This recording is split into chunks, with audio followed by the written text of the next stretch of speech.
నమస్తే అండి, గిద్దలూరు రుచులకి స్వాగతం. నేను మీ భాగ్యాన్ని. ఈరోజు మనం చూడండి పన్నీర్ని సాఫ్ట్గా ఇలా చూడండి ఇంత హెల్దీ పన్నీర్ని ఎలా ప్రిపేర్ చేసుకోవాలో నేను మీకు చేసి చూపిస్తానండి. ముందుగా ఒక బౌల్ తీసుకొని 1 లీటర్ గేదె పాలని తీసుకున్నామండి.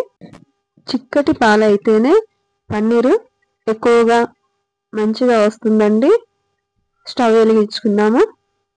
తర్వాత చూడండి పాలు మరుగుతున్నాయి కదా, ఈ మరిగే పాలని ఒకసారి ఇలా కలుపుకుందామండి.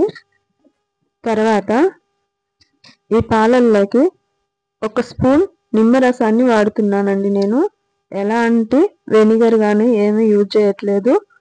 ఈ నిమ్మరసాన్ని ఇలా వేసిన తర్వాత స్టవ్ బంద్ చేసుకోవాలండి. నిమ్మరసం వేసిన తర్వాత పన్నీరు ఉడకకూడదండి. పన్నీరు అంత పర్ఫెక్ట్గా రాదన్నమాట. తర్వాత నేను కాస్త టేస్ట్ కోసము పన్నీరు ఎక్కువ రోజులు ఉన్నా చెడిపోకుండా ఉండడం కోసం ఈ రాళ్ళ ఉప్పును వేస్తున్నాను కొంచెము. ఈ వేడి మీదనే పన్నీర్ని కాస్త కలుపుతూ ఉండాలండి.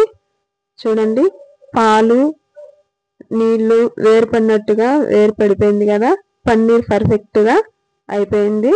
వాటర్ అంతా పక్కకు అయిపోయింది. చూడండి ఎంత పర్ఫెక్ట్గా అయిపోతుందో కదా. ఇలా రెడీ అయిపోయిన ఈ మిశ్రమాన్ని ఒక కాటన్ క్లాత్ తీసుకొని ఇలా దాంట్లో వేసేసుకుందామండి. చూడండి పన్నీర్ ఎంత పర్ఫెక్ట్గా కనిపిస్తుందో కదా.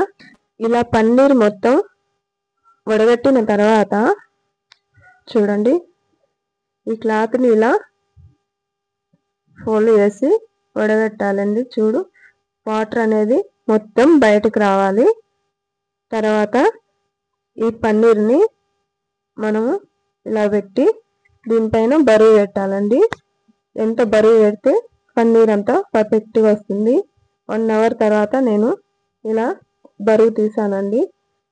తీసిన తర్వాత చూడండి పన్నీరు చాలా చక్కగా వచ్చింది కదండి. ఈ వీడియో మీకు నచ్చినట్టయితే ఒక లైక్ చేసి షేర్ చేసి సబ్స్క్రైబ్ చేయండి.